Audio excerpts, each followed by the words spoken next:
Hi everyone, this is Nikita Vaidya. In this video, we are going to do a question on ROI on goal congruence. So, BYD Alloy Limited first opened its door in 1990 for business, and now it is a major supplier of metals supporting over a dozen different industries and employs experts to support each industry.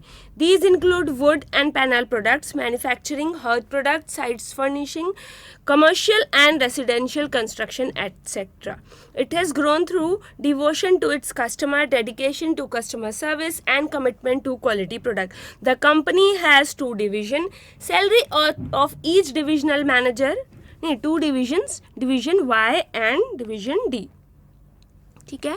So BYD Alloy limited पहले 1990 में open हुआ था उस and वो क्या है, major supplier है metal का, supporting over a dozen of industry. ठीक है, वो क्या इंक्लूड करता है, wood, panel product manufacturing, hearth product, site furnishing, commercial and residential construction. और वो ग्रो कैसे हुआ, devotion to customer, dedication to customer service and commitment to quality product. ठीक है, उसके दो डिवीजन है, वाई और डी. BYD के दो डिवीजन है, Y और D. ठीक है, each division works as an investment centre separately. दोनों डिवीजन एज इन्वेस्टमेंट सेंटर, आपको बताया है इन्वेस्टमेंट सेंटर क्या है, राइट. रेवेन्यू देखता है, कॉस्ट देखता है, इन्वेस्टमेंट भी अपने खुद देखता है. ठीक है, ये as investment centre separately work करते हैं. Salary of each divisional manager, ये Y है, इसका एक डिविजनल मैनेजर है, D का एक डिविजनल मैनेजर है. 7,20,000 पर एनम दोनों की सैलरी है. ठीक है, अभी with the addition of an annual performance related bonus based on divisional return on investment, that is ROI. अभी क्या 7,20,000 दोनों डिविजनल मैनेजर की इंडिविजुअल सैलरीज है, उनको बोनस दिया जाता है based on what, ROI. A minimum ROI of 12% per annum is expected to be achieved by each divisional manager. मतलब क्या, मिनिमम 12% ROI तो होना चाहिए दोनों ही डिविजनल मैनेजर का.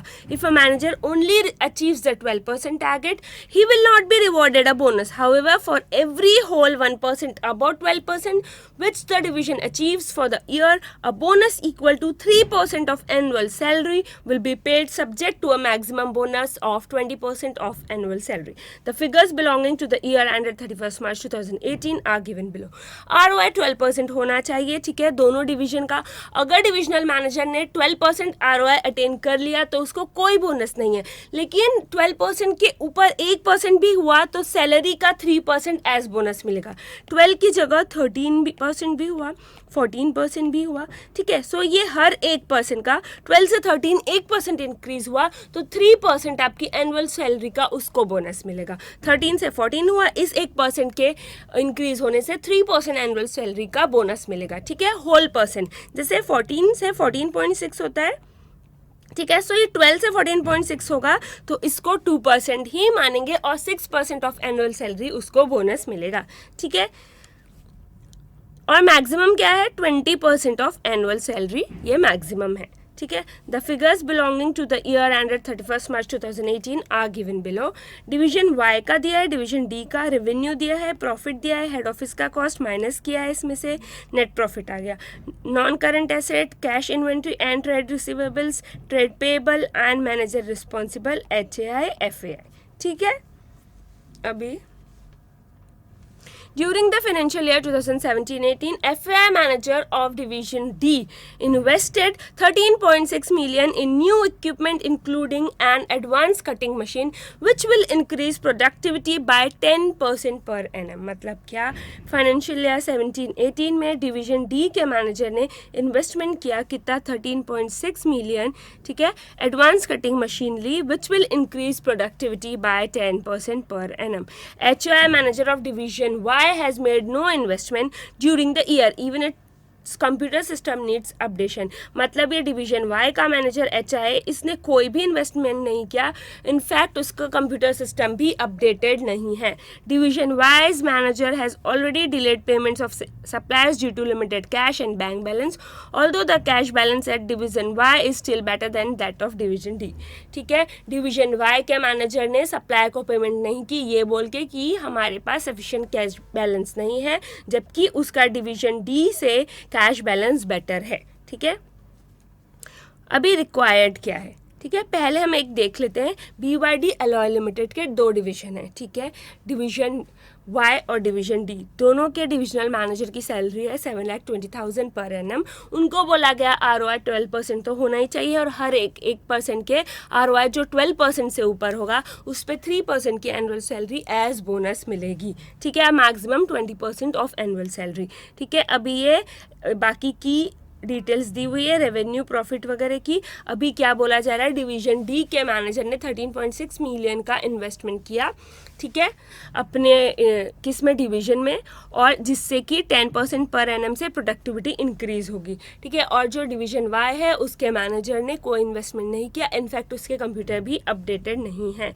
और डिवीजन के Y के मैनेजर डिले किए सप्लायर के पेमेंट। ठीक है, ये बोल के कि कैश बैलेंस हमारे पास एडिक्वेट नहीं है, जबकि उसका कैश बैलेंस D से तो बेटर ही है।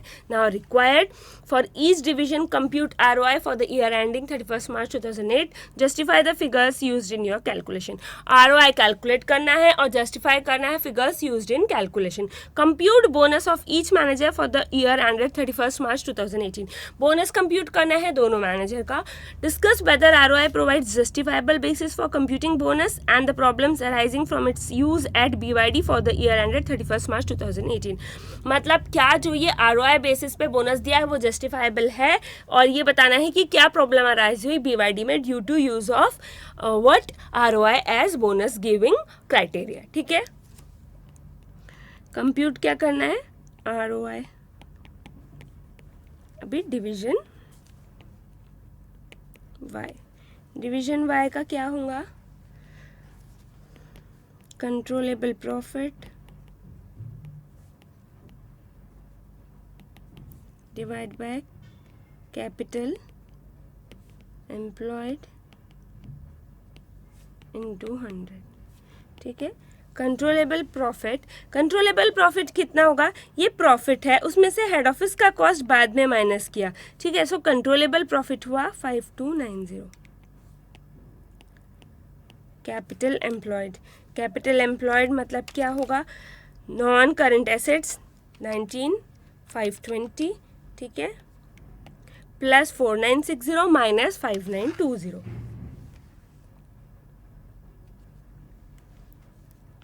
19,520 प्लस 4960 माइनस 5920।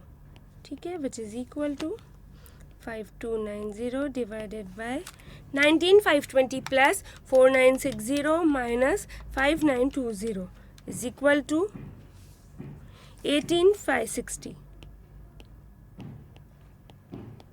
इंटू 100। क्या आएगा ROI, 5,290 divided by 18,560 into 100 which is equal to 28.5%, right? 28.5% ROI आएगा डिवीजन Y का। अभी डिवीजन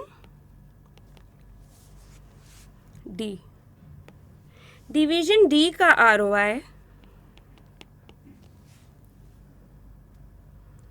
डिवीजन D का ROI कैसे, कंट्रोलेबल प्रॉफिट कितना है 3940।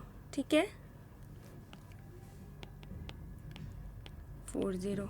Capital employed 29,960 plus 6,520 plus minus 2,800।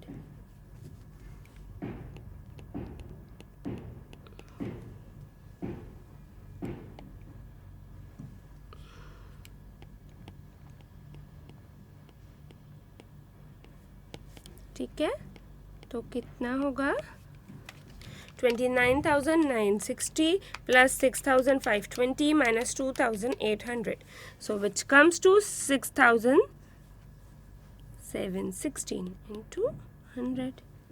ठीक है, sorry 29,960 plus 6,520 minus 2,800 which comes to 33,680 तो क्या होगा 3,940 डिवाइडेड बाय 33,680 इंटू 100। ROI कितना आ जाएगा 11.6566%, राइट। ये आ गया ROI।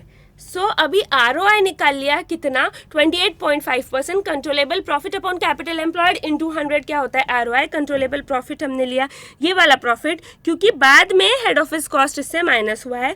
और क्या लिया हमने कैपिटल एम्प्लॉयड में non current asset cash inventory add किया माइनस ट्रेड पेबल्स किया, तो क्या आ गया हमारे पास कैपिटल एम्प्लॉयड आ गया। ठीक है, अभी हमको क्या करना है, हमको ये लिखना है justify the figures used in your calculation. So the profit taken is controllable profit। controllable profit क्यों लेते हैं, because manager has no control over head office cost and manager can't be held responsible for cost out of their control। ठीक है, profit taken is controllable profit क्यों, because manager has no control over head office का cost. ये मैंने आपको बताया है कि हेड ऑफिस कॉस्ट पे मैनेजर का कंट्रोल नहीं है, और जिस पे मैनेजर का कंट्रोल नहीं है उसके लिए मैनेजर रिस्पॉन्सिबल नहीं है, and that's why controllable profit लिया गया है फॉर्मूले में, right. Now number second, compute bonus of each manager for the year ended 31st March 2018। so second is computation of bonus। Bonus का कंप्यूटेशन, ठीक है। सबसे पहले हम निकाल लेंगे बोनस फॉर ईच पर्सन। ठीक है, हर 1% के ROI के लिए 3% की सैलरी का 3% एज बोनस दे रहे हैं। सो bonus for each percent ROI over 12%, कितना 3% into 7,20,000, 3% 7,20,000 into 3%, right. So this is 21,600। हर एक ROI का परसेंट जो 12% से ऊपर है उस पर 3% एवरेज एनुअल सैलरी मतलब 7,20,000 पर एनएम है, उसका 3% एज बोनस मिलेगा। सो bonus for each percent ROI over 12% is 21,600। Now maximum bonus 7,20,000, 20% of salary is maximum bonus.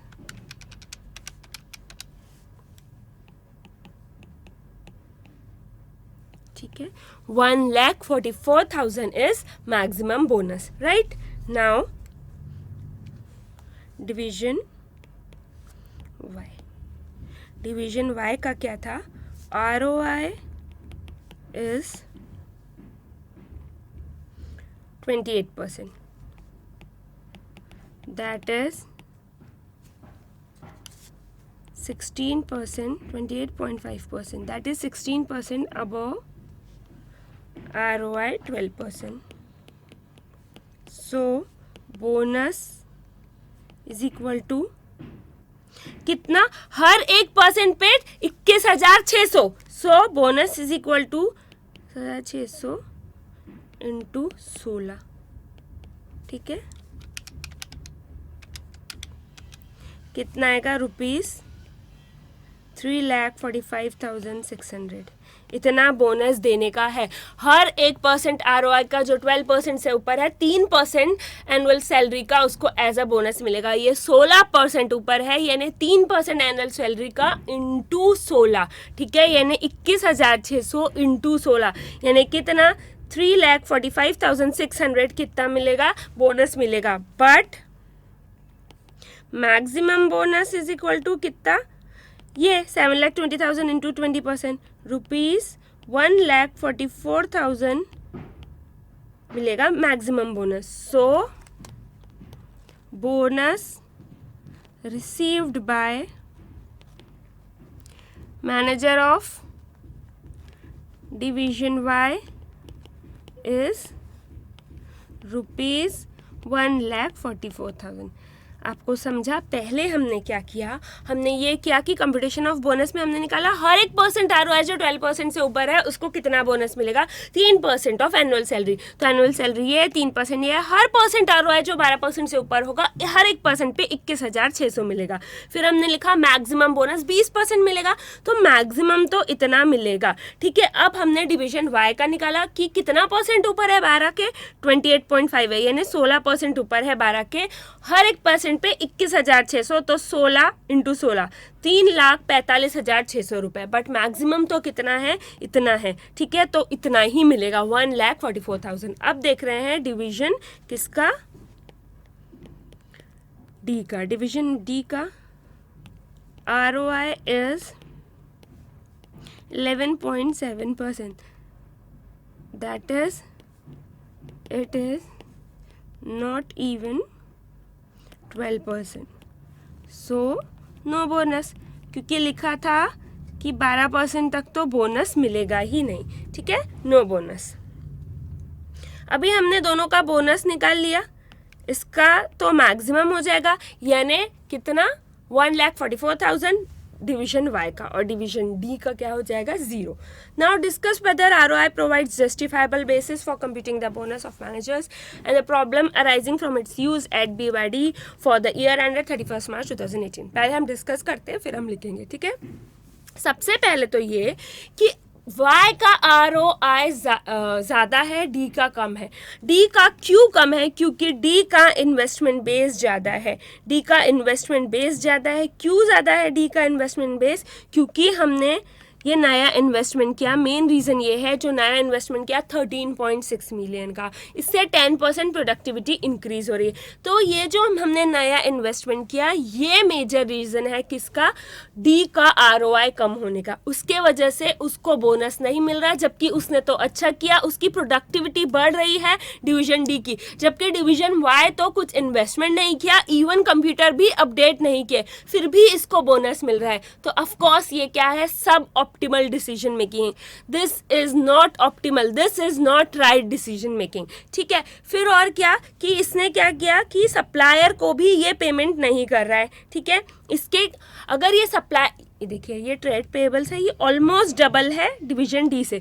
जब डिवीजन डी के ट्रेड पेबल्स डबल है डिवीजन वाई के ट्रेड पेबल्स डबल है डिवीजन डी से, इसका मेजर रीज़न है supplier को डिलेड पेमेंट. ये दिया हुआ है कि सप्लायर को डिलेड पेमेंट है, इसलिए ट्रेड पेबल्स वाई के ऑलमोस्ट डबल है ट्रेड पेबल्स डी के. जब ट्रेड पेबल्स ज़्यादा होंगे तो क्या होगा, नेट एसेट्स कम होंगे, और नेट एसेट्स कम होंगे तो ROI ज़्यादा होगा. ठीक है, तो इससे क्या होगा कि सप्लायर से हमारे रिलेशन खराब हो रहे हैं. ठीक है, ROI उसका अच्छा आ रहा है, जबकि सप्लायर से रिलेशन तो खराब हो रहे हैं. तो ये भी क्या है, सब ऑप्टिमल डिसीजन मेकिंग है कि उसने दिया ही नहीं सप्लायर्स को पैसे और उसका ROI ज़्यादा आ रहा है, वो बोनस ले रहा है. This is very wrong. ठीक है, एंड थर्ड आप देखेंगे profit margin.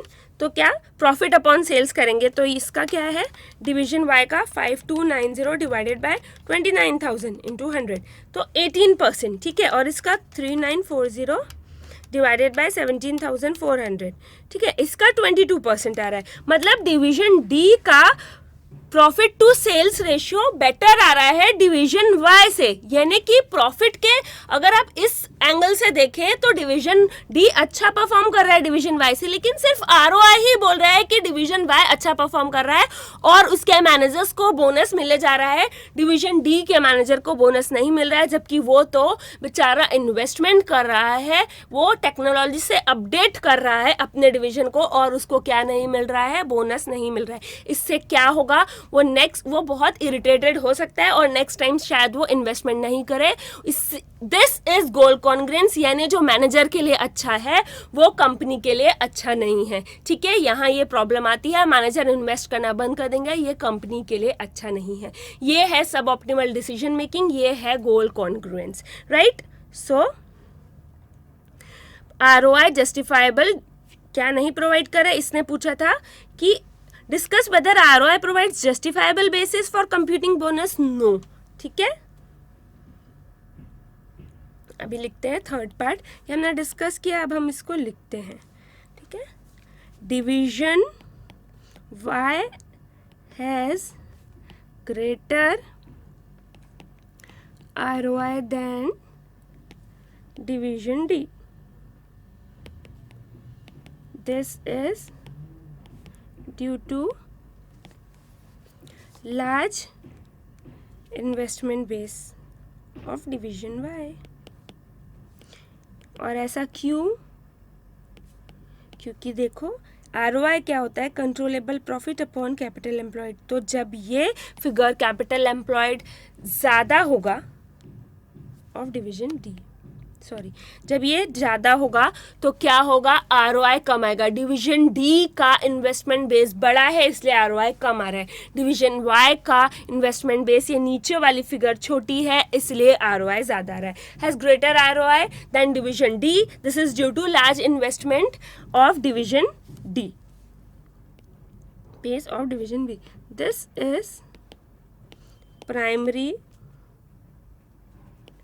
due to investment of 13.6 million in division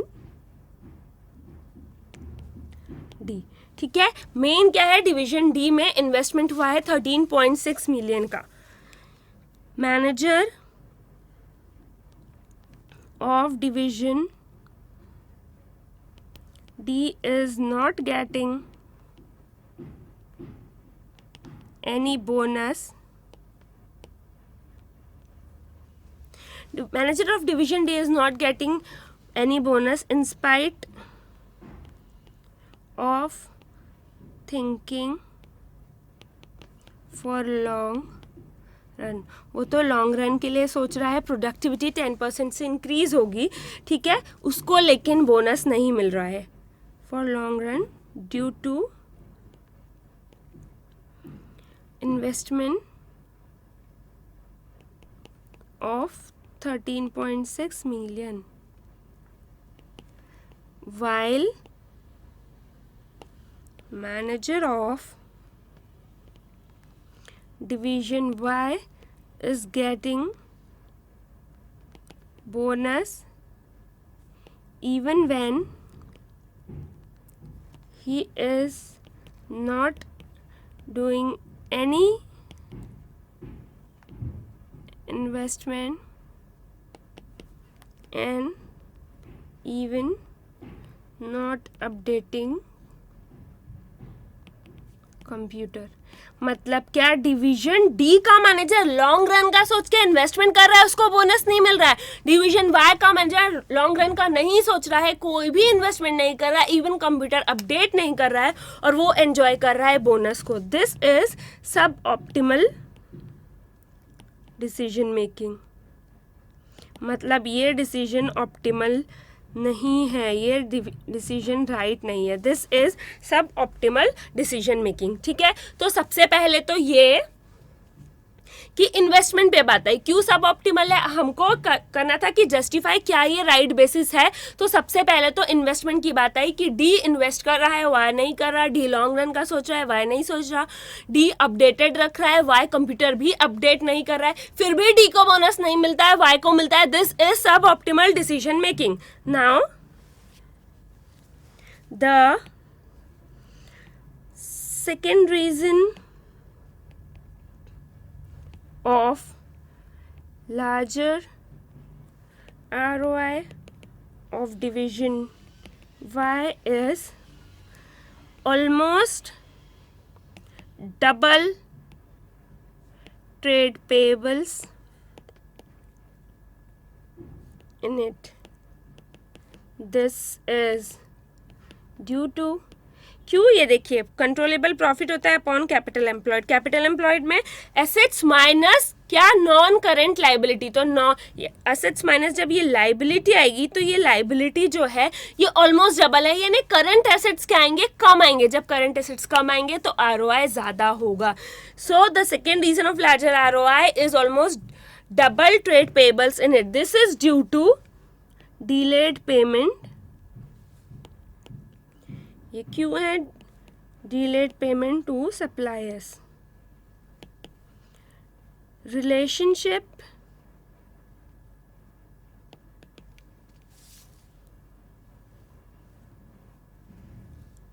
with suppliers will be affected due to this।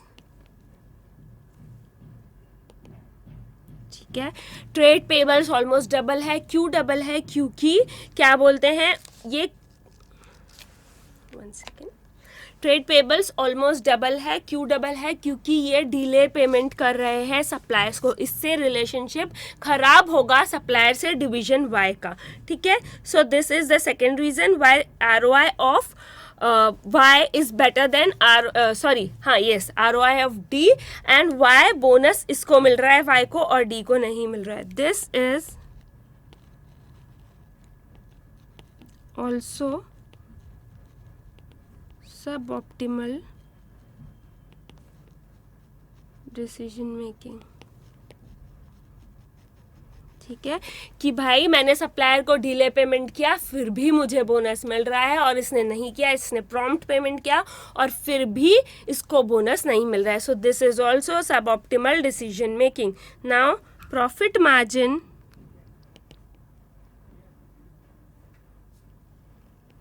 या profit to sales ratio of division Y. ठीक है, मैंने आपको कैलकुलेट किया, ये प्रॉफिट लिया और डिवाइडेड बाय रेवेन्यू किया। ठीक है, सो डिवीजन वाई डी का बेटर है डिवीजन वाई से। ठीक है, so profit to sales ratio of division D is better than division y. This means division D is performing good। ठीक है, division y is performing better than division D only in case of ROI। मतलब division D Y से better कर रहा है सिर्फ ROI के case में, डिवीजन वाई डी से बेटर कर रहा है। ठीक है, ये हो गया प्रॉफिट मार्जिन। अभी now what that means due to large investment base and prompt payment to suppliers, manager of division D is not getting any bonus।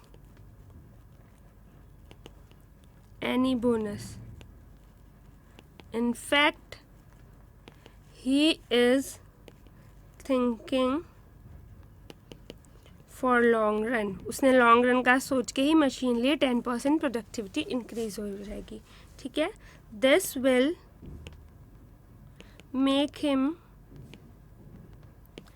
Irritated and he may not be doing further investments। This is goal congruence, that is what is good for managers is not good for company as whole. ठीक है, thus ROI bonus based on ROI is not justifiable. ठीक है, अभी देखिए मैंने आपको पहले भी एक्सप्लेन किया था, फिर से मैं रीड कर रही हूँ. देखिए, division Y has greater ROI than division D. This is due to large investment base of division D. Division D का लार्ज इन्वेस्टमेंट बेस है. क्यों? क्योंकि this is primary due to investment of 13.6 million in division D. ठीक है, ये investment किया गया था, इससे प्रोडक्टिविटी इंक्रीज होगी. Manager of division D is not getting any bonus in spite of thinking for long run. 10% productivity increase हो रही है, लॉन्ग रन का सोच रहा है, उसमें इन्वेस्ट किया, फिर भी कोई बोनस नहीं मिल रहा due to investment of 13.6 million. While manager of division Y, उसको बोनस मिल रहा है even when he is not doing any investment, even not updating computer, कुछ अपडेटेड नहीं है, फिर भी बोनस मिल रहा है. दिस इज सब ऑप्टिमल डिसीजन मेकिंग. ऑफकोर्स ये सब ऑप्टिमल डिसीजन मेकिंग है. Now the second reason of larger ROI of division Y is almost double trade payable in it. D से ऑलमोस्ट डबल पेबल है trade payable division Y में. This is due to delayed payment to suppliers. क्यों trade payable double है? Delay payment है suppliers का. तो क्या होगा? डिले पेमेंट है सप्लायर्स का, ट्रेड पेबल डबल है, कैपिटल एम्प्लॉयड कम होगा, ROI ज्यादा होगा. ठीक है, और वो बोनस एंजॉय कर रहा है. इससे relationship with suppliers will be affected. ठीक है, this is also sub optimal decision making. ये भी सब ऑप्टिमल है क्योंकि भाई वो सप्लायर को सही समय पे दे रहा है पेमेंट, तो उसको बोनस नहीं मिल रहा, और ये नहीं दे रहा, इसका ROI ज्यादा आ रहा है और उसको बोनस मिल रहा है. दिस इज सब optimal decision making. Now profit to sales ratio. Profit to sales ratio division D का बेटर है डिवीजन Y से. मतलब क्या? Division D is performing good. Division Y सिर्फ डिवीजन D परफॉर्म अच्छा कर रहा है डिवीजन Y से, ये हमको पता चलता है कि इससे प्रॉफिट टू सेल्स रेशियो से, लेकिन डिवीजन Y बेटर कर रहा है D में सिर्फ किस पे? ROI के बेसिस पे. That means due to large investment base and prompt payment. मतलब क्या? बेचारा जो डिवीजन D है, लार्ज इन्वेस्टमेंट बेस है, प्रॉम्प्ट पेमेंट है, उसने लॉन्ग रन का सोचा, इन्वेस्ट किया, उसके वजह से is not getting any bonus, और in fact he is thinking for long run. भाई वो लॉन्ग रन का सोच रहा है, फिर भी कोई बोनस नहीं मिल रहा है. This will make him irritated and he may not be doing further investment. of course मैं भाई अच्छा सोच रहा हूँ, तू मेरे को बोनस नहीं दे रहा, मैं आगे से अच्छा नहीं सोचूंगा, कोई इन्वेस्टमेंट नहीं करूंगा. This is goal congruence. ये गोल कॉन्ग्रुएंस है. What is good for managers is not good for company as whole. जो मैनेजर के लिए अच्छा है वो कंपनी के लिए अच्छा नहीं है. वो तो बोनस एंजॉय कर रहा है लेकिन कंपनी के लिए अच्छा नहीं है, और जो बेचारे मैनेजर को बोनस नहीं मिल रहा है वो लॉन्ग रन का सोच रहा है. ठीक है, 10 bonus based on ROI is not justifiable. जो ये ROI के बेस पे बोनस दे रहे हैं वो जस्टिफाइबल नहीं है. So this was a question on ROI. This was a question on goal congruence, on सब ऑप्टिमल डिसीजन मेकिंग, कि कैसे मैनेजर के लिए जो अच्छा है वो कंपनी के लिए अच्छा नहीं है, and vice versa. Right. So इसमें कोई भी डाउट हो please feel free to us. Bye bye.